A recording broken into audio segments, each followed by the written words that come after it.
Selamat datang di Desa Bantar Kalong.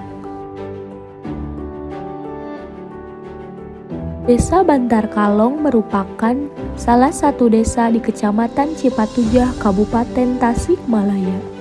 Desa Bantar Kalong ini hasil pemekaran dari Desa Parumasan pada tanggal 18 Mei 1976. Di awal pemekaran Desa Bantar Kalong terdiri dari 6 rukun warga dan 24 rukun tetangga dengan luas wilayah 1.001 hektar.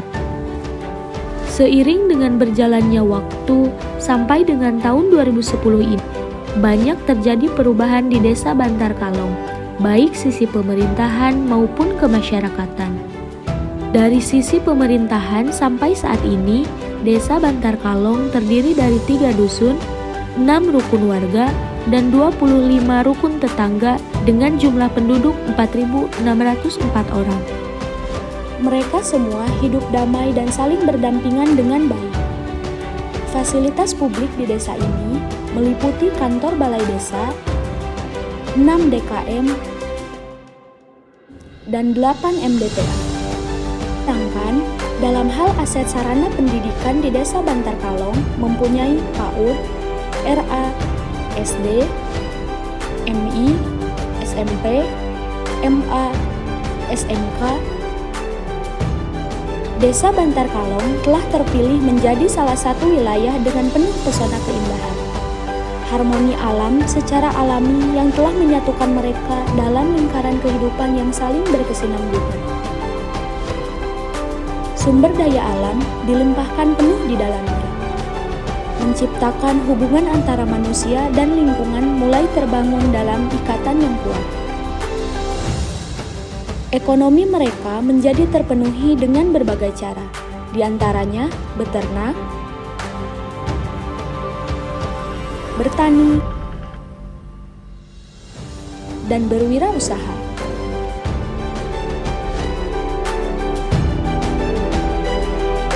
Untuk menjalin kerekatan antar masyarakat, mereka bersama-sama bergotong royong menciptakan sebuah kegiatan seperti aktivitas olahraga sepak bola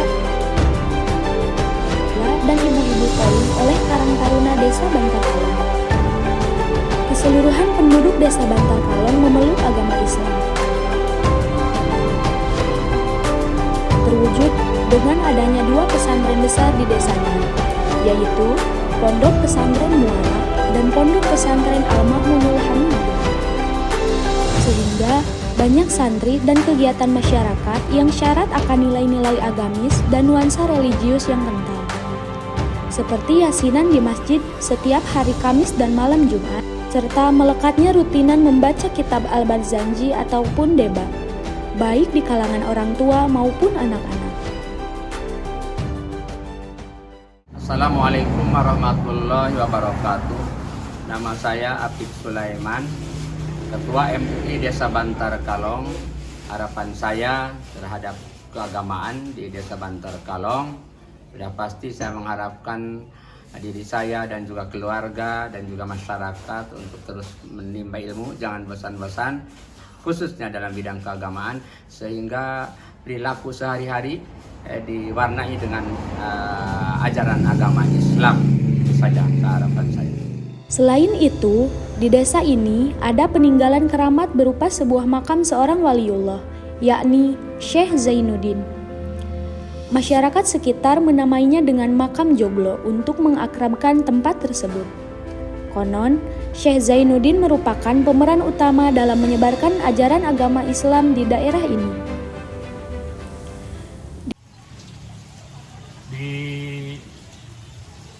Desa Bantar Kalong, tepatnya kalau kita mau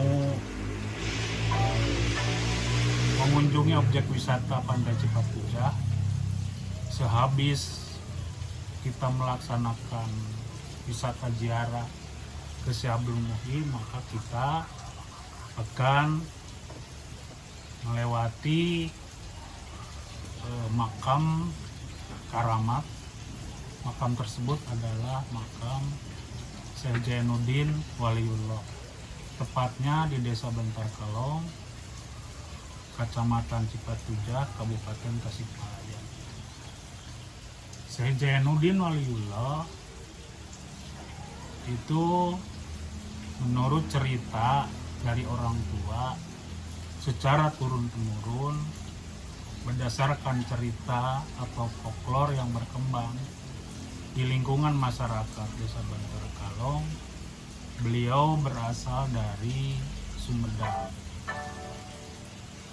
Dan menurut cerita mereka, orang tua ataupun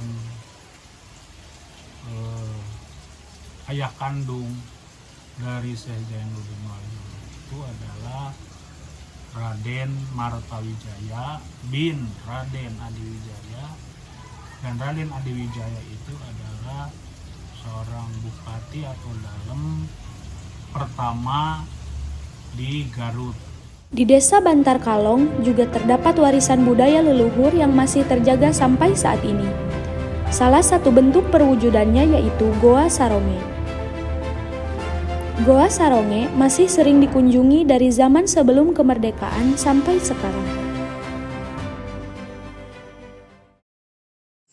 Assalamualaikum warahmatullahi wabarakatuh. Perkenalkan, nama saya Dikri Purwanto. Saya KKN dari Universitas Islam Kyai Haji Ruhiyat Cipasung. Kebetulan saya KKN dan teman-teman itu di Desa Bantar Kalong, yang mana di Desa Bantar Kalong itu ada salah satu kampung yang namanya Kampung Saronge. Dan kebetulan di Kampung Saronge itu terdapat sebuah gua yang dinamakan Gua Saronge, yang sekarang ini saya didampingi oleh Bapak Maman selaku salah satu kuncen di Gua Saronge ini. Mungkin saya mau tanya kepada Bapak Bapak Maman, Bapak Maman.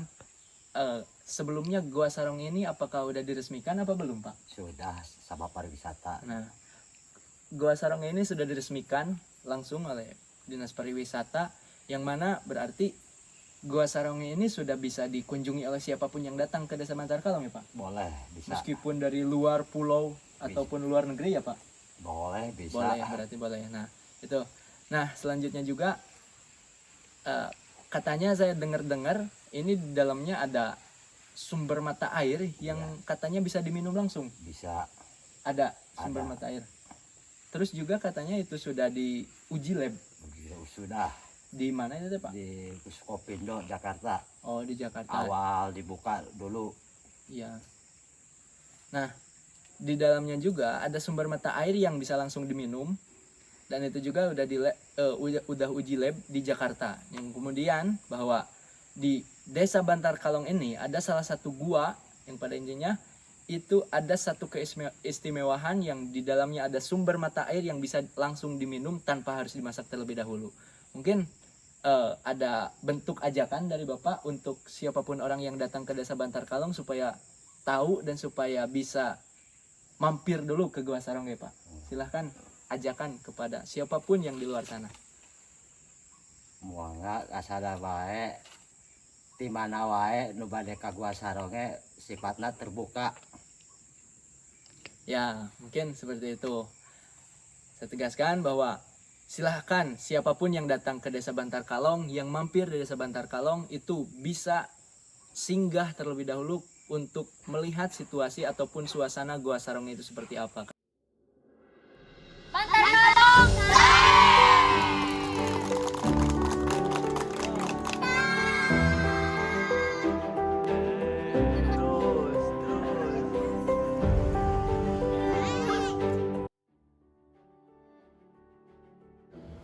Assalamualaikum warahmatullahi wabarakatuh. Saya Kepala Desa Bantar Kalong, Kecamatan Cipatujah, Kabupaten Tasikmalaya, berharap pemerintahan Desa Bantar Kalong mewujudkan pemerintahan desa yang mandiri dengan pelayanan yang efektif, efisien, transparan, dan akuntabel serta berkeadilan. Menyediakan sumber daya pemerintahan dan kelembagaan desa yang berkualitas dengan meningkatkan keahlian dan kinerja, mewujudkan masyarakat yang berpengetahuan dan berketerampilan melalui kegiatan pemberdayaan yang bersinergi dan terarah, mewujudkan kualitas manusia sebagai sumber daya pembangunan yang beriman dan bertakwa kepada Tuhan Yang Maha Esa. menyediakan pelayanan kebutuhan dasar masyarakat dengan memprioritaskan pembangunan di bidang kesehatan, pendidikan, dan ketersediaan sandang dan papan bagi masyarakat miskin. Yang terakhir, meningkatkan peran lembaga desa dalam rangka meningkatkan peran pembangunan desa melalui pembinaan yang terarah dan berkelanjutan, mengoptimalkan pembangunan di sektor pertanian dengan menyediakan pelatihan bantuan bibit yang berkualitas dan menyediakan sarana dan prasarana pertanian yang terarah, mengembangkan industri rumah bagi masyarakat non-pertanian. Sekian dan terima kasih. Wassalamualaikum warahmatullahi wabarakatuh.